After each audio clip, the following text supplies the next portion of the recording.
even the willingness to name that can kind of uh, bring the pressure down. So it's really this interesting the observer stance that mindfulness interventions understand really well, or meditation strategies understand really well. If I'm observing myself, then I have a little bit of separation from the stressor, and it brings down the intensity a couple of notches. The last piece is a difficult one, but it's a strong suggestion that for the sake of this exercise, try to detach yourself from outcome. Welcome to Take 3 and Call Me in the Morning, a podcast where three doctors from three different disciplines cut through the noise and bring nuance and practical insight to conversations about health that actually matter in our day-to-day lives. I'm Vahid, a physician, and I'm joined by Pega, a doctor of clinical psychology, and Adam, a doctor of physical therapy. We bring our perspectives together to connect the dots and tackle the questions, trends, and everyday issues that can leave people unsure of what to believe or what to do next. No gimmicks, no fads, just real conversations grounded in evidence, experience, and a dose of common sense. Welcome back, everybody. Today, we are going to talk about something we've talked about, but in a different way. I'm talking about stress. So I know we've already mentioned how stress, especially chronic stress that sticks around constantly, is not good for our health for numerous reasons. So I won't take up a lot of the time talking about why it's bad for you, because we can always go back to one of those episodes. But what I do want to talk about, and hopefully get a lot of insight from Pega on this, is what do we actually do? Because so this happens in my clinic a lot, right? Like, obviously, we've talked about the 6 pillars of health as far as lifestyle medicine is concerned. Nutrition, physical activity, chronic stress reduction, sleep, what do I say? Avoiding toxic substances and positive social connections, right? And so, for example, with food or physical activity or even sleep, it's a lot more intuitive for people. It's a lot easier for me to say, well, we're going to have to do this and do it in this way, et cetera. And people can wrap their heads around that fairly well. When it comes to stress, and I tell them, well, you have a lot of chronic stress in your life and this is impacting your health, it's a bit more vague for folks when it comes to, well, what am I supposed to do? Like, am I just supposed to cross my legs and do, just a bunch of meditation, or what does that look like? So I figured today would be a good opportunity to talk about practically what are the things that can be done, what are the things that have evidence behind them for actually reducing chronic stress levels and improving health. And how can one incorporate that, right? So that's sort of the inspiration for today's episode. So let's start with what has evidence behind it, right? And when I say evidence behind it, is what are the things, the methods, the tools that we know through different studies actually does impact stress levels and behavioral, emotional health, and that sort of thing. And first and foremost, the thing that always pops up is CBT. So that's short. That's an acronym for cognitive behavioral therapy. And in a second, Pega, I was hoping you could kind of walk us through what CBT is. It's sort of like just on the surface, so everybody's on the same page. But there's also tools and methods known as mindfulness-based stress reduction techniques, or tools, or whatever you want to call them. There's things like yoga, physical activity, and all of those do have evidence behind them for reducing stress. So let's talk about CBT, because I feel like it's a big one. Pega, the floor is yours. What is cognitive behavioral therapy? Oh goodness. I'm getting flashbacks to graduate school, but here we go. So actually, cognitive behavior therapy is a combination of two theoretical models, one being cognitive theory and the other one being behavior theory or behaviorism. Cognitive theory was developed by Aaron Beck. He's a pretty kind of famous person in the field. So just to sort of make it as simple as possible, we, based on our past, our experiences, our lives, our histories, we develop a sense of ourselves. And that is what we call in cognitive therapy or theory our core belief. Core beliefs come out of, and typically when we're looking at core beliefs, some core beliefs can be great and some core beliefs can be not so great. Obviously, in psychotherapy, we're typically looking at the core beliefs that are creating current day symptoms or ailments. So when we kind of look at that, then those are typically unconscious. So for example, let's say I had a childhood that was pretty difficult. Um, and at the core of it, I might have a sense of myself that says I'm unlovable. And then I develop a way of being in the world. This typically is the conditional belief, like I must be perfect to be loved, or I must be perfect to be accepted. So then a lot of the things that happen in my life get filtered through that lens. And that's when you go to a cognitive therapist or a CBT person, they're usually looking at the way you think. And so they're going to have you monitor your automatic thoughts. So maybe my automatic thought is Adam and Vahid are judging me right now. Um, and that comes out of a history of not believing I'm good enough and then having a sense of, well, if they're not And us responding or judging you. and yes, there we go. So here it is. So there's an example of that. And you can imagine how that can happen all over the place. The automatic thought I just had, CBT therapists can kind of separate it out into categories called cognitive distortions. So we would say that's a distorted thought. Why would it be a distorted thought, guys? Adam and Vahid are judging me. This is not true. How do we know? It might be true. Adam might be judging me. You might be judging me. Okay. How do we? Does How it do we? matter? Is it a volume thing? So the question is, why is it a distorted thought? Mhm. Because of the emotional attachment you're putting onto it? Because it's, I, Possibly. I would say it's not based in reality, but also it's not serving you. Sure. Um, Sure. what is the correct answer? The correct answer in this case, in this moment, is that if it's just coming from inside of me, then what a lot of what cognitive theorists do or therapists do is they're always examining the evidence. So you'll hear that we're going to examine the evidence. We're going to play devil's advocate. So it's not really whether the two of you are judging me or not. It's how I am interpreting your faces in this moment. And so we would use the cognitive distortion I might be using there is mind reading, for example. So my idea is that I can tell he's judging me. Look at the way he's looking at me. Look at that scowl on his face. Examine the evidence. See right there. Well, maybe he's had a bad day. Maybe he's had a bad day. Maybe he's in pain. Maybe he's thinking about something else. So this is kind of the beginnings of what cognitive theorists do, cognitive therapists do. The behaviorist component is a little bit more complicated. It's based in behaviorism, classical conditioning, operant conditioning. Now I feel like I'm Vahid, where I'm just like throwing out, and Adam too, where I'm throwing out things that are kind of nerdy and other people may not understand. But the idea being we develop behaviors over time and patterns of behavior over time based on the information and the feedback we get and the quote what we call reinforcement schedule we get. So when you combine those things, you can kind of see. I think one of you said the emotional consequence that comes out of the patterns in your life. And that's how um, cognitive behavioral theorists can make sense of or conceptualize a client who sits in their room and says, I have depression or I have anxiety. They look at these, parse out these pieces of their lives and say, what happens when X? You know, when you're at the grocery store or when you are with your colleagues or when you're with your partner or when you're trying to interact with your children. They're looking at your thoughts, they're looking at behaviors. So So So what sorry. are the best if we're trying to figure out our core beliefs or aka the filter in which we're taking in all information.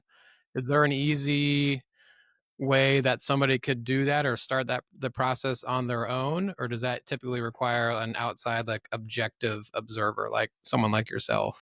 So, I mean, I think these days, the digital world and apps are doing a fantastic job of kind of creating a platform where people can start to monitor their own thinking. Because that's what the therapist is really kind of doing, is supporting you and being able to examine your own thoughts. But I remember, when I first started, I used to sort of say to my clients, let's monitor. I think all three of us are in the business of helping our clients monitor, whether it's the way we move or how much sleep we're getting. In my case, it could be, I want you to monitor your thoughts. So several times a day, or especially when I typically teach it as when you're having a particularly emotionally charged moment where you're feeling overwhelmed, frustrated, anxious, angry, just notice the thoughts that you're having. And then see if there's any way you can basically question the thought. One of the reasons we stay stuck in our pattern is because we stop questioning our thoughts.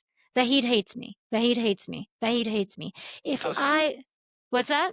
Nothing. Who told you that? Adam, you've been telling her my secrets? Yeah, exactly. But can you imagine how terrible it would be if every day that thought was in my head and I'd come to work and I would see anything you do as evidence for that thought Through that lens. Okay. through that lens. Is So, this Exactly. more of a process? Sorry, Vahid, I keep yeah. interrupting No, you. no, that's okay. Go ahead. Is this more of a process, like an algorithmic step by step, like you want to do this before you can start doing this and working on this? Or is this kind of a amalgamation of better understanding of your thought projections and how you're thinking? Are we sure Adam's not AI? You mean Chadwick? Chadwick. Von Adam has been Hemsworth. Chadwick all along. Yeah, Uh, the Chadwick has been in the room. he's just an avatar that we put on the AI. Exactly. That was such a methodical, like, is this the algorithm? Okay, sorry, Yeah, Adam, I'm yeah, picking on you, but that was very endearing. I meant it yeah. in a positive way. Yeah, and really edited? I don't know. I'm gonna edit that. Yeah, we're Yeah. not Why gonna did be the screen showing go Adam's blurry camera. on Adam's Why was tile his there? camera off the whole episode? Yeah.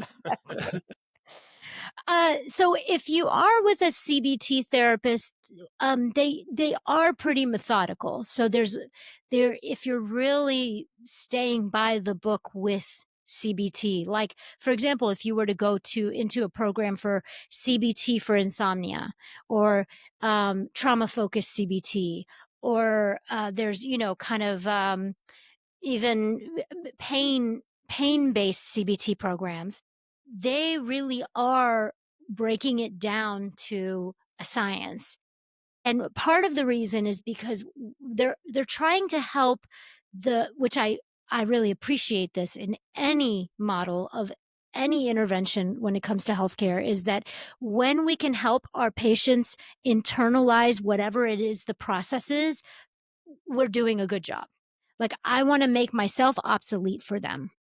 So if I'm helping them to monitor thoughts and have a structured way of seeing, okay, in this moment, this happened, and then this is how I felt. And because of this, I did this. So I avoided, right? So when you think about, what's it called? Anxiety, the model for anxiety, right? A phobia, or just an anxiety disorder. Let's say I have an anxiety disorder around social anxiety, right? I tell myself I will be made fun of, or I will mess up, or I'm going to look stupid. So here it goes, right? My anxiety is already starting up. So instead of going to the event or the party or the gathering, I decide to stay home. I avoid. Here's where behaviorism comes in. When I avoid, what happens? My anxiety goes down, which means I'm more likely to avoid next time. So that's where the pattern stays in place. So the the answer, I think, to the question is that yes, it is for CBT, especially early on, it's pretty structured so that the patient can start to see their own patterns. There are things that, in terms of some action points that people could start doing today, or do you have any recommendations? I mean, I used to always do name that cognitive distortion. Like So I So I'm gonna Yeah. jump in just because we are actually, Adam, gonna that's good. We're gonna bring that in. So for the listener, I've kept Adam in the dark on what we're doing today. Not just because I'm cruel, that's part of it probably, but because I wanted a real time sort of live experience here where we can walk Adam through a tool that I'm going to talk about in a second, and Pegasus is going to talk a lot about because it is something she's come up with. But just to bring it back for a second, because I don't want to lose track of that. You thank you for going over CBT. So using that CBT model and applying it here to the chronic stress problem, right? Right. So if there is a distorted view or a distortion, I guess the first step there would that be identifying what the stressor is? That would be kind of first step to then see where that distortion is, or am I understanding that wrong? Like, how would we apply CBT to chronic stress? Is basically my Sure. question. Yeah. Sure. Um, it depends on the individual, but yes, when a person comes into the room with us, what they bring is our symptoms. Their symptoms, right? They say, I'm having a tough time at work. I'm really stressed out. I come home every night and maybe I'm using substances to soothe myself or eating or avoidance, sleeping a lot, whatever. So we're kind of putting the picture together. And yeah, so we might start with the initial stressor. But in the realm of good psychotherapy, we always want to go back to, you know, to see where the original source, the origination point or the mechanism of action might be. I think that was more not. That's more in the um, what is it called in your world, Vahid, in the medicine world, the mechanism of action. Anyway, Pharmacology. yeah, Pharmacology. pharmacology, that's right. Yeah. But still, we're looking at it kind of in a similar way of what's the origination? Where did this start for you? So a good theorist is going to continue to kind of conceptualize how did this develop over time, this pattern of thinking.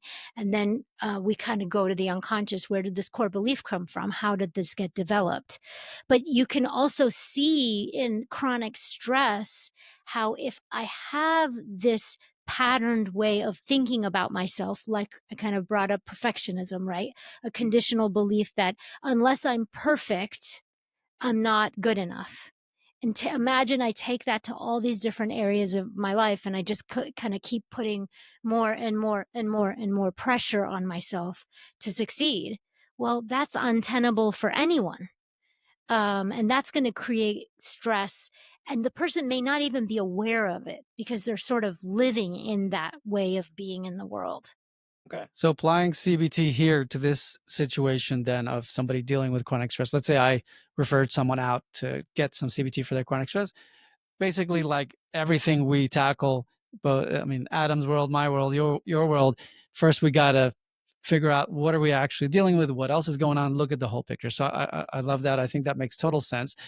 Um, let's move to some of these other tools, methods.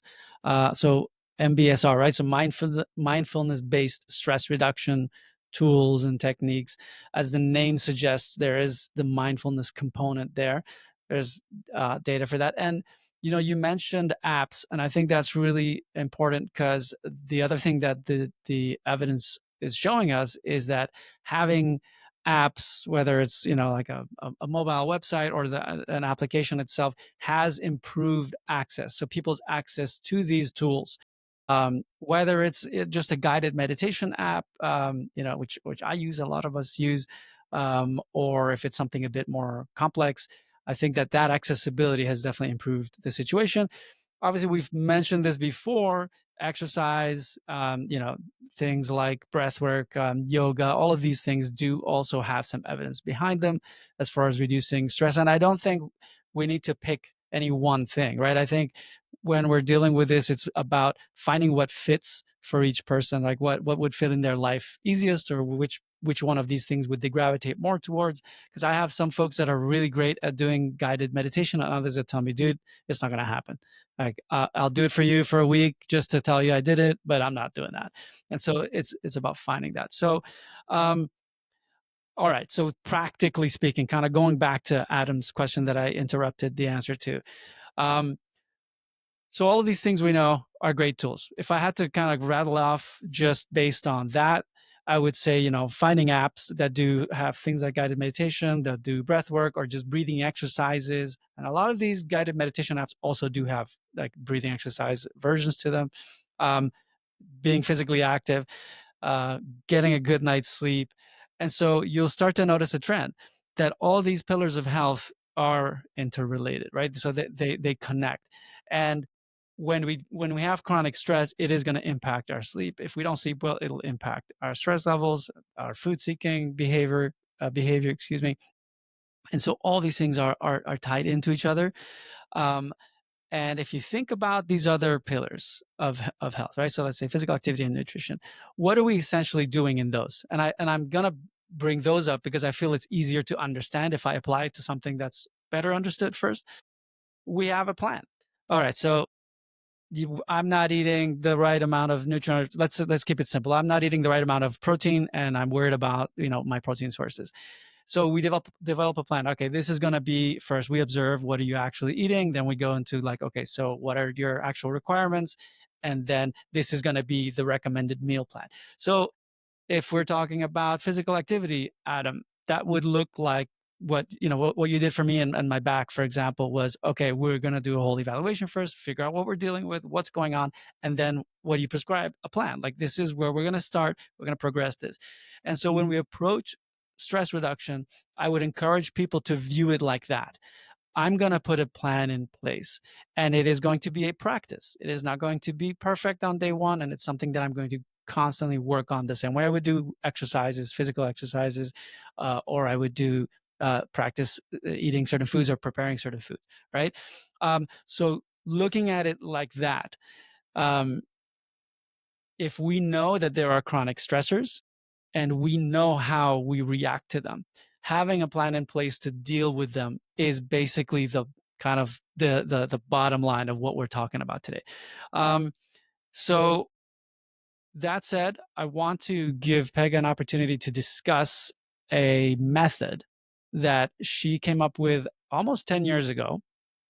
And I'll let you introduce it in a second, but essentially my understanding from our conversations, and my understanding of the method, which I've been studying through you, is that you've drawn from cognitive behavioral therapy, from other aspects, from acceptance and commitment therapy. Am I saying that right? Yeah, ACT therapy.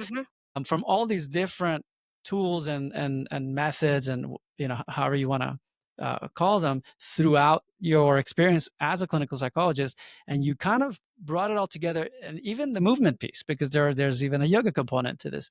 And I believe there's a journaling piece. So there's all of these different really useful pieces as far as both resilience and stress reduction, and you've brought them all together. So without further ado, I want to give you the opportunity to talk a little bit about what you call mind and shift. Sure, sure. And I think what we want to do is see if Adam, if any of this makes sense to you, and you be our experimental patient today. And maybe great, wonderful. So actually, this is the beginnings of Mind and Shift. So wonderful. So the very first thing, Adam, that I'd like for you to try to do is okay, so let me back up, joking aside. So I do want to say Mind and Shift developed out of my own desire to sort of bring together all of this amazing knowledge that I had been absorbing over the years. And I had started to see so much overlap among the various schools of thought. And mindfulness based interventions are considered sort of the fourth wave of psychotherapy. And they became pretty big right as I was coming into the field.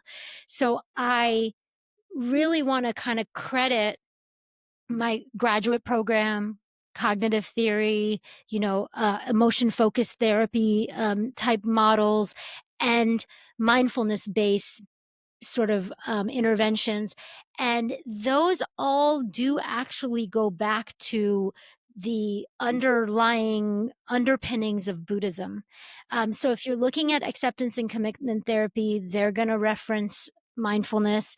If you look at dialectical behavior therapy, which was used for throughout many varieties of concerns and situations, they use the very first thing they do is they teach people to develop a mindfulness or presence work, presence, grounding, all of this stuff.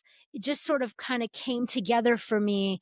And I thought this would be so cool if we could sort of put it in the hands of the individual person to be able to use it themselves.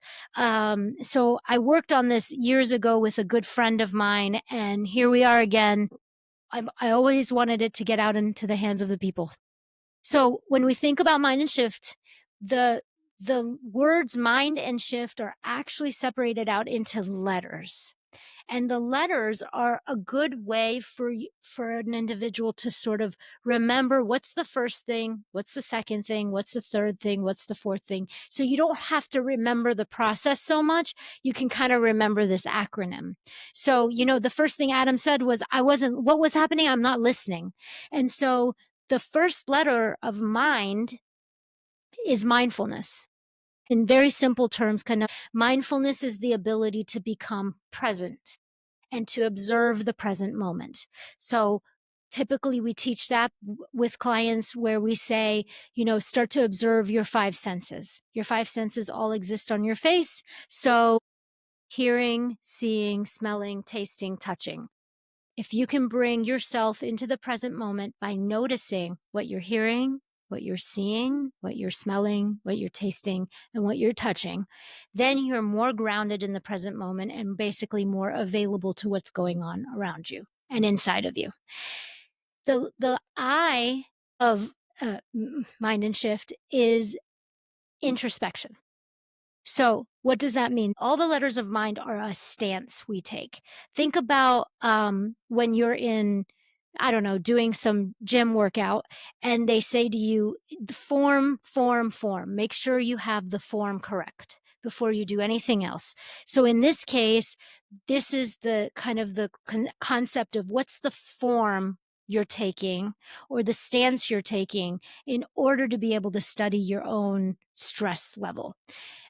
So the capacity or the willingness to become introspective, to look within, to become curious, to start asking yourself questions. What is it about this moment that is stressful? So that's a stance I take. Go from maybe being very reactive to everything that's going on around me to suddenly I calm I don't calm, I slow down, I go within. The next part of mind is the stance and the stance I take is the willingness to name what's happening. So the willingness to name, which comes up a lot in mindfulness and psychotherapeutic strategies, naming is a huge one. We typically tend to say, name it to tame it. Meaning, if I were to say, in this moment, I am anxious, even the willingness to name that can kind of uh, bring the pressure down. So it's really this interesting, the observer stance that mindfulness interventions understand really well, or meditation strategies understand really well. If I'm observing myself, then I have a little bit of separation from the stressor and it brings down the intensity a couple of notches. The last piece is a difficult one, but it's a strong suggestion that for the sake of this exercise, try to detach yourself from outcome. So if I have it in my head that everything should work out for me perfectly, okay, that is actually a cognitive distortion, because I'm shoulding. Basically, there's too much pressure on the situation because we can't control everything. So just for the present moment, release any attachment to outcome. Again, a stance. Mindfulness, the willingness to be introspective, the willingness to name what is happening in the moment, and the willingness to detach from outcome. And is a separate kind of space there. The space, though, when we think about and, is breathe. We'll go deeper into that at a different later point. But one of my favorite things about the breath is that it's in it's a direct antidote to stress. So anxious, stressful breathing is shallow, and it comes from the chest. So if you even took 30 seconds and took deep breaths down into your abdomen, diaphragmatic breathing, or just slow your breath down, take in more oxygen into your lungs, that will automatically bring your stress level down. So there is some wisdom in, take 5 deep breaths before you make any decision. So the and is just there to kind of help you to take a moment, take a breath. Now I'll go through the rest of it, and then Adam, you can grill me. Now shift is the process of examining the stressor. So the S of shift is the stimulus. So it's kind of eventually over time, we'll get better and better and better at understanding what the stimulus was. But what stimulus basically is any guys, help me out here. Any Anything, stimulus. any stimulus that comes from the outside, and impacts us. Any input, Actually, you could say. there you go, input. Interestingly enough, in CBT, when we examine, a behavior, we sometimes look at things coming from the outside, but a lot of times we're also looking at the input coming from inside. So what is the stimulus that's coming from inside my own brain? That's one way to understand it. But going along with the example I gave before is the stimulus maybe of Vahid and Adam are judging me is maybe just kind of this sort of flat look in Adam's face. And I can't read his face. And then he does something like that. And then I feel better because he's actually interacting with me. Um, He's watching Netflix in the background, just so you know. yeah. Yeah. So stimulus, what is the stimulus in this moment? And like I said before, we're typically looking for something that has an emotional charge to it. So what stressed me out? What made me anxious? What made me angry? Am I willing to observe that? What was the stimulus? Did somebody say something? What were the words that someone used? Maybe someone cut me off or interrupted me. Okay. So now, within the S, there's a whole host of information that we would want to gather.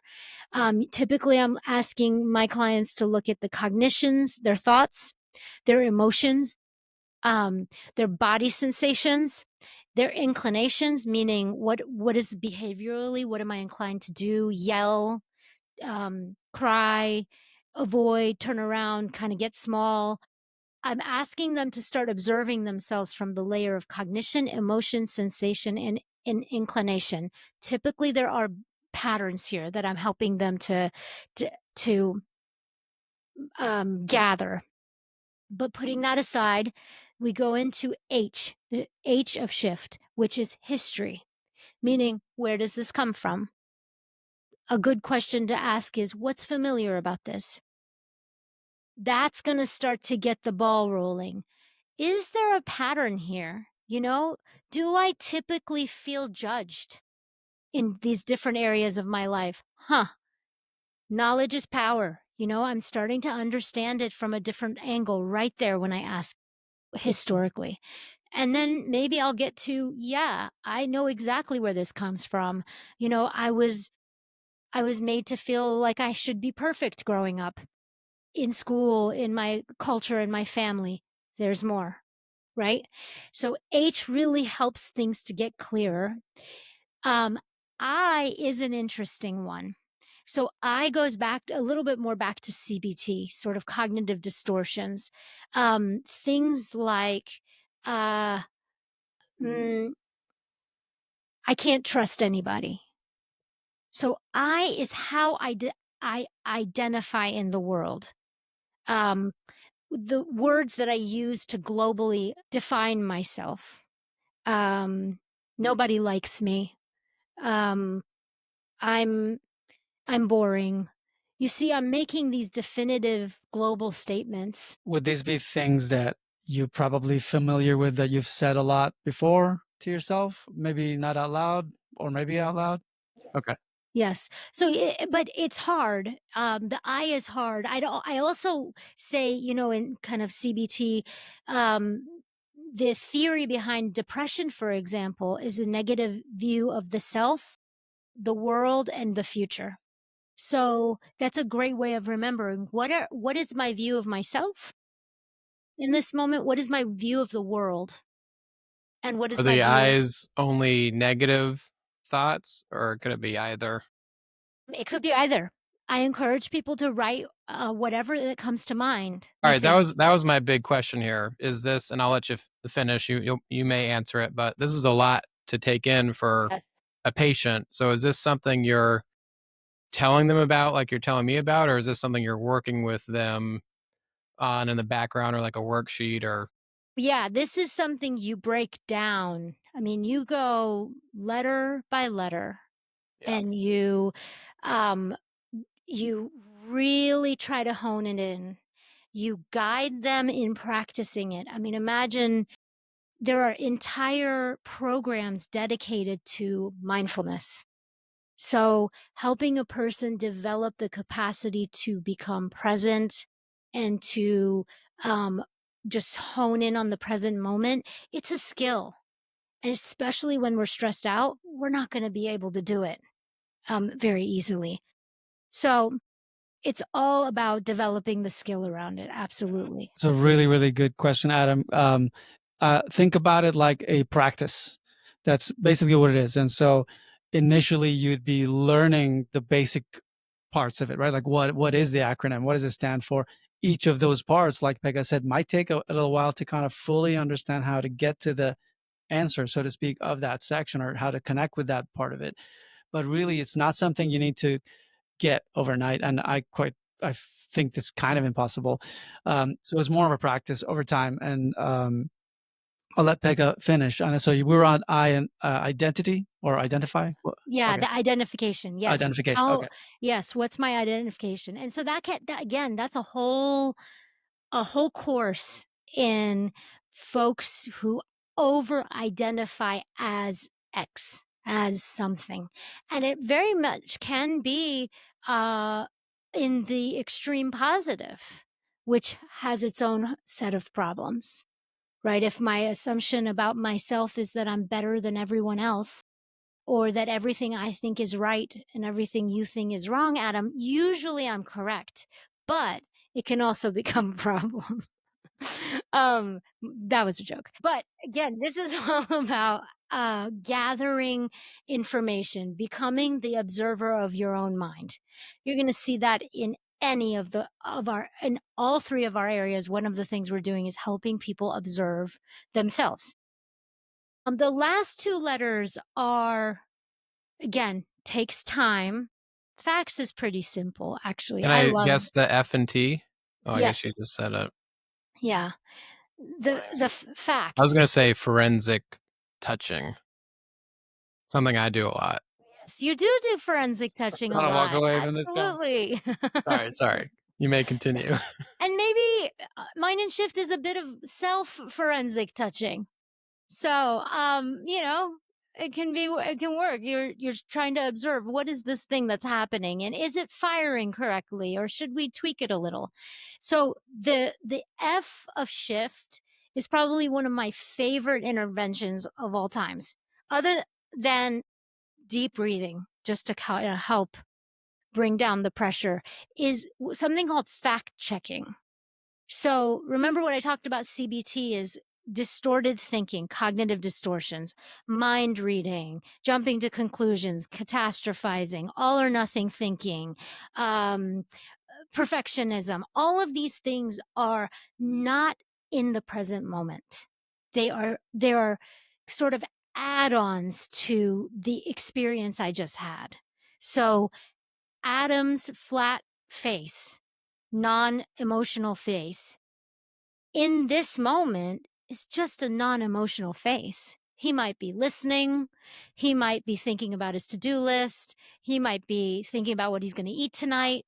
But all I know is that he has a flat face, or I can even make it even more descriptive without adding a valence. This is a skill that they learn in mindfulness based treatments as well, where you can, going back to mindful, observation, you can name something without adding a valence, meaning, um, Pega's shirt is blue. Now, you may not like this color blue, but you have to kind of learn how to remove the valence of your um your interpretation of the color and just keep it at very neutral, fact based. And when we do that, that actually helps us again to bring down the pressure in the situation. So that fact checking, that fact based observation, again, used in DBT, is used in ACT, it helps us to sort of see the present moment for what it is and not for the meaning or the interpretation we make around it, just for the present moment. And finally, with task, the T in shift is task. What is my next best step? And typically, that's really all I ask my client at that point. Once they've gone through this list and they've decompressed and the pressure's gone down, they've created a little space, they're beginning to observe, they're beginning to understand. Typically, a client will start to say, okay, what's the next best decision I can make in this moment? And then, of course, this is why we have jobs, is because we then offer some decision making tools or strategies on what to do next. Um, and there are tons of different things. Again, this is a whole library of how to make decisions, how to make the next best decision. Um, Imagine when we're working with people with sleep hygiene, or kind of nutrition based counseling. We're asking them to make decisions all the time.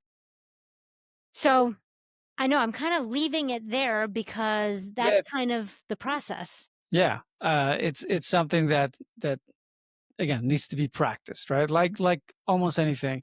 So, can you walk me through the acronym just one more time, just to refresh my memory? So, minus shift stands for. Mindfulness, introspection, naming, detachment from outcome. The and or ampersand is its own model, but it's its own library of information. In this moment, we're going to call it the space between mind and shift. There's a space. That's the space to sort of just breathe and take stock of the situation. Shift is what's the stimulus. Within the stimulus, you have what are your cognitive responses, your emotional responses, the body sensations, and your inclinations. H is what's the history, what's familiar about this, what are the patterns that come up. I is how am I identifying in this moment. um, F is let's narrow it down to just the facts, what do I know to be true in this moment. And T is what's the task or my next best step. So essentially, we are reorienting our mindset. with mindfulness, kind of in a Yes. nutshell, right? So you're looking at cognitive things, behavioral things, emotional things, and then using the practice to reorient that. Uh-huh. Um, again, if you think about it as a practice, and think of anything else that you have to do as a practice, maybe it's going to the gym, maybe it's meditation, whatever it is, right? The way that I think it's also really helpful is when you know that you have a tool, it also removes some of the anxiety around these things. It removes some of the trepidation, like I'm not going to know what to do when it comes. Because here's the, um, I guess, not ugly truth, just the truth is that any of these methods, right? Mindfulness stuff, yoga, whatever method we use for stress reduction, it's not that we're going to get rid of the stressors necessarily. Now, there's circumstances where you can probably remove some stressors. That's, we've talked about that before. But with chronic stress, a lot of times we can't remove the stressors. So it's getting better at handling what's getting thrown our way, what's setting us off to have these reactions, and get into these states that are not healthy for us. And the better we get at that, the more confidence I feel we have that, yeah, I'm going to be able to handle whatever comes my way. Right. So it does have that effect as well. Like in my practice, when I'm walking people through meditation, and I'm no guru by any stretch of the imagination, but what I try to tell them is that this is not, you're not going to start floating off the ground. This is getting to center, like just in a very simple way to say it, and you're practicing getting to center and stepping. Like I visualize a moving train and I'm stepping off of it. Everyone has their own visualization, right? Nice. And I go, just every time you practice that, the more and more you familiarize, whatever, the better you get at that. I'm just going to switch the word. um the quicker you can come to center, the quicker you can tackle it. And I find it's similar to mind and shift or any of these other methods. That's how I would think about it. So I know we're kind of running out of time a little bit, but to recap, I mean, I would tap into any resource you have around you, and that could just be your phone. That could be finding a breath work app, or just a breathing exercise app, or a meditation app. It could be that, or you could find mindfulness based methods, tools, practices around you. You could actually go and see a psychologist who specializes in these type of methods, or in CBT, or like you said, in ACT or DBT, or anything that that could be helpful, that you could have a discovery call with them and figure it out and see if somebody's a good fit for you. So we have all of these tools, definitely incorporating more movement and exercise, thinking about something like yoga or Tai Chi that could be helpful, that incorporates both of those things, right? So we have all of these resources. It's just that I feel, at least in my practice, we don't put the same weight on that as we do other interventions for other pillars of our health, right? So we'll go and buy the thing that'll tell us about our sleep, or we'll go and pay for a meal plan service, something like that. But when it comes to stress reduction, we kind of tend to push it off, like, I don't know if I really want to go down that route, and I get it, because it means facing a lot of scary stuff. So I would encourage people to view it as any other pillar of health. The better you get at tackling that, it's just going to get easier every time you do it. I will take this opportunity to plug a workshop. So I'm really, really excited to let the cat out of the bag finally. Pega and I will actually be delivering a workshop regularly on mind and shift, because it's a practice. So, we start with something like understanding what it is, and then you just drop in and practice with us and get some guidance along the way. If anybody's interested, you can email us at info@healthyconditions.com. That'll get to me, but it'll also get to Pega, and we'll get back to you with information about that. So that was my shameless plug for that workshop. Was it See, this is your baby, Pega? This is the mind and shift is your thing? You're so smart. thanks. It's really nice. It's a really great framework. I've heard you toss it around a couple times, but never dug deep on what it means, and that all makes sense to me. And yeah, I'm excited to go through an example. Happy to do that live on air, so people can get some better insight into it. That would be Um, so fun. I yeah, would Let's love do it. that. but that's I think. yeah, Do you guys want to do that next week? sure. Perfect. Oh, that's awesome. I wasn't expecting that. And thanks, Adam, for going along with the blind episode. We just kind of threw you into this one, but I think you handled it pretty well. I crushed it. Yeah, you Yeah, did, you with that did. flat face of yours judging Pega. It was good. It was good. You're putting me on the spot. I had to kind of go through my own list of mind and shift so I wouldn't break down. It's Yeah. good. Thank you. Well, Nice. I'll let you guys get to your loved ones, Hey, and then I'll talk to you soon. bye-bye. Bye. Thanks for spending some time with us today on Take 3 and Call Me in the Morning. We hope today's conversation gave you something to think about. If you enjoyed the episode, consider subscribing, leaving a review, or just sharing it with someone who you think would appreciate it. If you want to learn more about us and our individual practices, you can check out Pega's practice on her website, livingfullytherapy.com. If you're interested in Adam's physical therapy practice, you can learn more about his practice on his website, equalizerhealth.com. And if you want to know more about my practice, you can go ahead and check us out at healthyconditions.com. Just a quick reminder before we go, remember this podcast is for informational purposes only, not intended as medical advice. So please talk to your healthcare provider about what's right for you. Until next time, and don't forget, be kind to yourself.